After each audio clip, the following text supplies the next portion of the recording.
Voters in Kansas City have overwhelmingly decided to remove Dr. Martin Luther King Jr.'s name from one of its streets. The street was renamed to honor the civil rights leader back in January, not too long ago. But now a group of residents, who some are calling racist, have been successful in having his name removed and restored to its original name. The measure to remove the name passed with 65% of the vote. I was shocked when I read this story. I thought it was the opposite, that they voted to put Dr. King's name. He's in every other city on a major street. So what did you guys take? I mean, I think we should celebrate Dr. King as much as possible and as often as possible, but putting his name on a street has really done a disservice to his legacy. If you look at the neighborhoods that they put it on, they're usually impoverished. We're talking about Newark, St. Louis, Chicago, near Inglewood and Los Angeles. And so I'm just trying to figure out if there's better ways that we can use all this activity in the community to actually put it to something that would honor his actual legacy. Because it really just shines light on the, the difference in opportunities in the community. So really everything he was fighting for is not coming to fruition. He's sort of magnifying it now. Yeah, it's magnifying it. And they were saying that they would want to honor him by making a Dr. Martin Luther King terminal at the airport. But they also said they wanted to put his name on the street that runs east-west, and it runs through different communities. Because, I mean, that's what Dr. Martin Luther King was preaching for,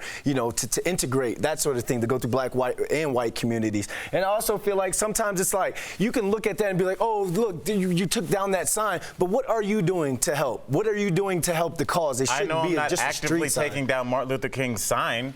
I mean, that means that people had meetings in their homes about taking down Martin Luther King street sign. There's something that I guarantee they haven't done that to any other street. Well, so then what is the why are they so passionate about taking that down? Well, they recently changed it, and people say, who are some of them black, saying that the old name had a lot of sentimental value to a lot of people, and that changing it has really disrupted or changed their lives. Does that have any merit to you? No. Okay. It does not. But there are 900 what streets street called name MLK. has sentimental value to anybody?